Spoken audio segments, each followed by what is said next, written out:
Tim back here, TNT RCS1. As you can see, sitting on the table is my extra 300. This is kind of the subject of this video. I got a request from one of my subscribers, Mr. Tony Beverly. He was asking my opinion on the CA or the wick type hinges. What are my thoughts and things on that? So I figured I'd go over a little tutorial on some of the hinges that I like, what I prefer to use and not to use. The thing I do prefer the most on most of my airplanes, up to a 60 size airplane. Now, this will give you a little bit of size. This is a 60 size extra 300. It's got a Super Tiger 61 12.6 prop on it. Weighing in about, I think we measured about 8.5 pounds, 8.5, 9.5 pounds. I can't remember exactly what it was. But every hinge in this model, wings, elevator, rudder, is all the CA type wick hinges like you see here. Now you can either buy them in the individual sheets like this, where you can pre-cut to your own size. These are the Great Plains, 2 in a pack, 2 inches by 9 inches. They're around $2.99 or $3.99, $2 to $4. I can't remember what it was. One very expensive.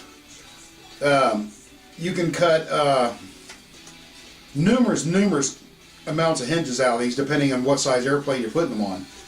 But these here, you know, I would recommend not going over a 60 size airplane as something like this. Now you can go to a larger airplane with these if it's a just an intermediate flyer, slow flyer, trainer style airplane. I mean, it's okay for that kind of application, but if you're going into a warbird that's over a 60 size engine, I do not recommend these. But as far as your common size aircraft that carry anything from electric up to a, let's say a 72 inch, maybe up to an 80 inch wingspan, this type of hinge is perfectly great for that. Some of your overseas ARF kits will come with hinges supplied in them. I found with those, they do work good. They're wonderful hinges, just like everything, but they tend to be a little bit stiffer, cut smaller in size. A lot of them are slotted down the middle, which means you're losing that in hinge area. I've seen them crack. I've seen them last. I mean, it's a 50-50 shot on any kind of hinge that you put in an airplane. But my biggest preference is the CA hinges on most of my aircraft. With any aircraft that I build up to a 60 size engine. My Cessna 310 project, it will not have any of those hinges in there at all. It will be utilizing actually probably the larger Dubro plastic hinge like this, or the Robarts pin hinge like this here. Now all these hinges work great for applications. The pin hinges like you see here, they're a little bit more difficult on your installation because you simply need to drill them into your surface as straight as possible. And the biggest help on that is like what I have here is a Robart drill guide. Use this piece of wood as an example. It simply just goes over whatever you want to put your hinge in, and you lay it over like that, and you drill down through, and it gets it nice and straight in where you want to go. That's allows you to get that hinge in there at the right, you know, perfectly straight into your wing without being off to one side this way, that way. But one of the problems with these hinges are, if you're not careful and get glue up in this hinge itself, then they tend to seize up or become stiff. You don't want to get them in to where they're off to one side this way or that way. These have to be exactly 90 degrees to work the best.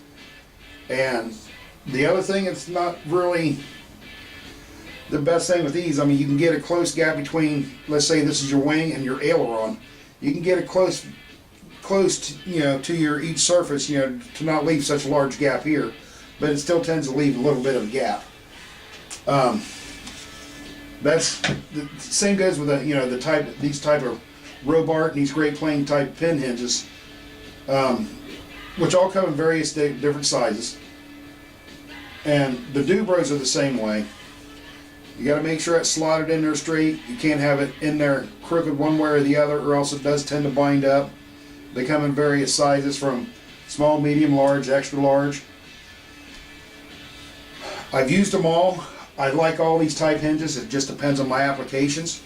If you're doing any kind of scale projects that have opening doors and stuff like that, these small Dubros make great door hinges and stuff, you know, for some things. So do these small Great Plains pin hinges like this right here. I mean, you get that into a surface and you put it here, and your surface is, you know, what you need to open is there. You got a nice little knuckle sticking right there. It looks like a door hinge of some sort, you know, depending on what you're doing. The small ones like this, you know, small electrics up to maybe a 40-inch wing size nitro. This is the common size for 40 size aircraft here on these two. And of course, you know, the larger planes, you want to use this. So the larger the plane, the larger you want your hinge. Which brings me back to the CA hinges. Now, this hinge sheet, now this is my 6-inch ruler. I use this thing for everything, even my hinges. Every one of my hinges in my extra 300 are cut. With this ruler, I would just simply lay down, draw my line, move the ruler, draw my line. I did that all the way down my sheet. Drew me a center mark in here, which is 1 inch, since it's 2 inches wide.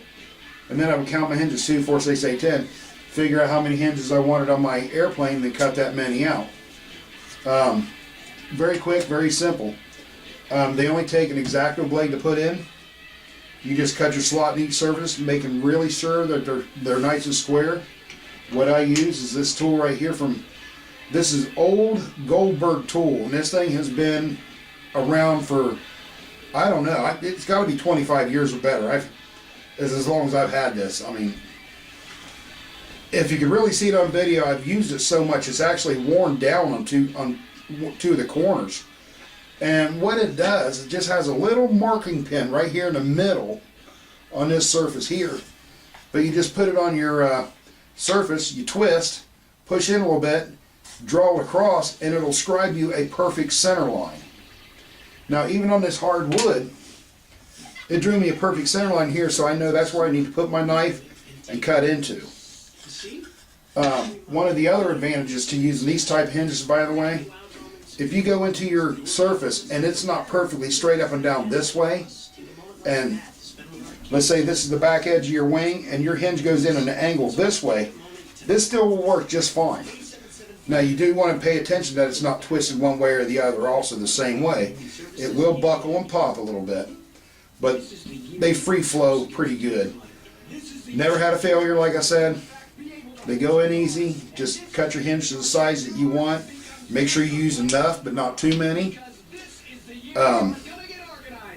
Goes in with just a drop of glue, and when you put your surfaces together, they leave very, very little gap between your surfaces.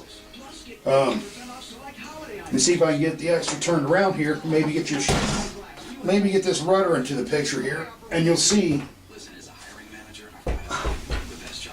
You see if I can get that in there. I don't know if you can tell, but there is hardly any gap between these two surfaces at all. So there's only one spot I can see just a little bit of daylight, and that's down here at the bottom. So that gives you an idea how close you can get your surfaces together and still maintain your degree of throw that you want to have between your ups and downs, lefts and rights. But for Tony Beverly there, I hope that kind of clears up some things a little bit for you for your hinge question.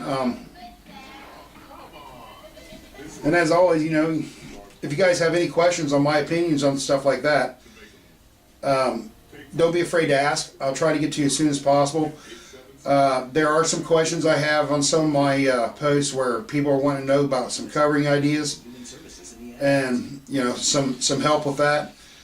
The twist project that we're into right now, when it's not going to be too many more videos, we're going to start putting covering on. So to all my subscribers out there that have the questions about covering, keep an eye open. Here very soon you'll have some covering going on, so maybe your questions will be answered in those videos. They'll all be under the How to Recover an RC Airplane list.